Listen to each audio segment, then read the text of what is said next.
కేరళలో యూడీఎఫ్ ఘన విజయం సాధించింది. సీఎం అభ్యర్థి కోసము కేసీ వేణుగోపాల్ అదేవిధంగా వీడి సతీషన్ను తారాస్థాయిగా ప్రయత్నాలు అయితే చేయడం అయితే జరిగింది. అధిష్టానం వీడి సతీషన్కి మరి సీఎం పదవి అయితే ఇవ్వడం జరిగింది. అదేవిధంగా కేసీ వేణుగోపాల్కి కీలక పదవులు కూడా ఇచ్చే అవకాశాలు అయితే కనబడతా ఉన్నాయి. ఈరోజు వీడి సతీషన్ని మరి ప్రమాణ స్వీకరణ అయితే ఉంది. తెలంగాణ నుండి ముఖ్యమంత్రి రేవంత్ రెడ్డి కూడా అటు కేరళకి వెళ్ళిన పరిస్థితి కనబడతా ఉంది. అదేవిధంగా కాంగ్రెస్ పార్టీ అధినేతలు అటు ప్రియాంక గాంధీ అదేవిధంగా రాహుల్ గాంధీ కూడా ప్రమాణ స్వీకారానికి హాజరవుతున్న పరిస్థితి కనబడుతుంది. అయితే రేవంత్ రెడ్డి సిఫార్సు చేసిన కేసీ వేణుగోపాల్ని కాదని అక్కడ ఏదైతే సీనియర్ నేతగా ఉన్న వీడి సతీషన్కి ఇవ్వడం పైన రేవంత్ రెడ్డి గ్రాఫ్ తగ్గింది. అధిష్టానం దగ్గర రేవంత్ రెడ్డి చెప్పింది చెల్లట్లేదు అనుకుంటా కొన్ని సోషల్ మీడియా మాధ్యమాలు ట్రోల్ చేస్తూ ఉన్నాయి. అయితే వాటిపైన కొంత స్పష్టత తెలుసుకునే ప్రయత్నం అయితే చేద్దాం. కేసీ వేణుగోపాల్ ఆయన నిజంగానే ఏఐసిసి ప్రధాన కార్యదర్శి, తాను కాంగ్రెస్ పార్టీలో కీలక వ్యక్తి అని కూడా మనకు తెలిసిందే. అయితే ప్రజల దగ్గర కాకుండా జాతీయ నాయకత్వంలో జాతీయ లెవెల్లో మరి పార్టీని నడపడంలో కొంత సీనియారిటీ కాబట్టి అక్కడ పని ఎక్కువ చూసుకుంటారు. ఇక్కడ ప్రజల్లో కొంతమేరకి మరి తనకు సంబంధించిన అభిమానులు కావచ్చు, కొంతవరకు ప్రజల్లో మాత్రం కొంతవరకే ఉంటారు.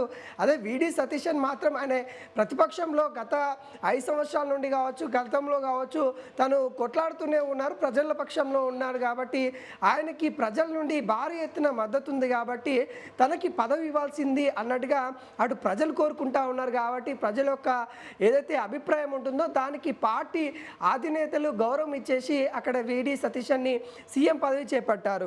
అయితే దానిని రేవంత్ రెడ్డిని మద్దతుగా ఇచ్చిన వ్యక్తికి మరి ఎందుకు ఇవ్వట్లేదు, అటు గ్రాఫ్ తగ్గింది అన్నట్టుగా కొంతమంది చెప్తా ఉన్నారు. ఇక్కడ కూడా గ్రాఫ్ తగ్గలేదు, కాకుంటే ప్రజల యొక్క ఏ విధంగా తీర్పు ఉంది, ప్రజల యొక్క ఏ విధంగా ఆలోచనలు ఉందో ఆ విధంగా పార్టీ అధిష్టానం ముందుకెళ్తా ఉంది.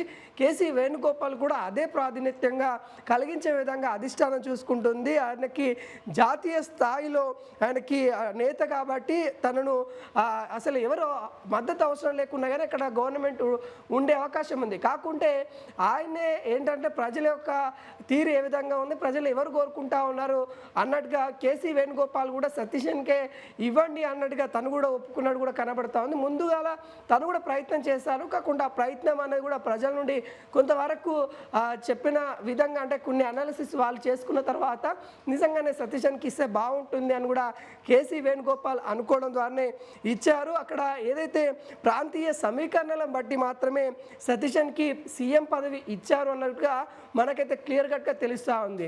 అంతేగాని సీఎం రేవంత్ రెడ్డి తన యొక్క గ్రాఫ్ తగ్గిపోయింది, ఏదైతే జాతీయ స్థాయిలో తన యొక్క గ్రాఫ్ పడిపోతూ ఉంది అని కూడా కొంతమంది వాళ్ళ యొక్క ఆనందం కోసము విమర్శలు చేస్తూ ఉన్నారు తప్ప అక్కడ ఎటువంటి నిజం లేదనేది అక్కడ తెలుస్తూ ఉంది. ఓన్లీ ప్రాంతీయ సమీకరణలను బట్టి మాత్రమే సతీషన్కి మరి కొంతవరకు అక్కడ ప్రజలు ఏం కోరుకుంటారో అదే చేయడానికి అధిష్టానం చూసింది.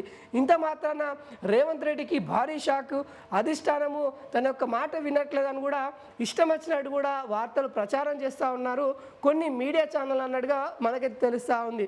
కాకుండా ఇక్కడ ఎటువంటి భేదజాలాలు లేకుండా రేవంత్ రెడ్డి ఏవైతే చెప్తా ఉన్నారో అక్కడ అధిష్టానం కూడా చాలా వరకు వింటా ఉంది. ముఖ్యంగా దక్షిణ రాజకీయాలలో మాత్రం రేవంత్ రెడ్డి కాంగ్రెస్ పార్టీకి ఒక కీలక నేతగా మారిపోతా ఉన్నా. తను ముందుగానే చెప్పిండు 2035 సంవత్సరం తర్వాత తను జాతీయ రాజకీయాలలో కూడా వెళ్తానని కూడా తను క్లియర్ కట్గా చెప్పిన పరిస్థితి కనబడతా ఉంది. ఈ నేపథ్యంలో అధిష్టానము రేవంత్ రెడ్డి వైపే ఉన్నట్టుగా తెలుస్తూ ఉంది. కొన్ని ప్రాంతీయ సమీకరణలో మాత్రమే కొన్ని ఏవైతే వ్యతిరేకంగా డిసిషన్ తీసుకోవాల్సిన పరిస్థితి ఏర్పడింది కాబట్టి అక్కడ ప్రజలు ఏం కోరుకుంటుందో అదే అధిష్టానం చేయాలి. కాబట్టి రాహుల్ గాంధీ మేరకు అటు ప్రియాంక గాంధీ కోరిక మేరకు అక్కడ వీడి సతీషన్కి సీఎంగా అవకాశం దక్కింది. ఈరోజే ప్రమాణ స్వీకరణ అయితే చేస్తూ ఉన్నారు. అక్కడ యూడీఎఫ్ ప్రభుత్వం ఏర్పడుతూ ఉంది ఈరోజు అన్నట్టుగా తెలుస్తూ ఉంది.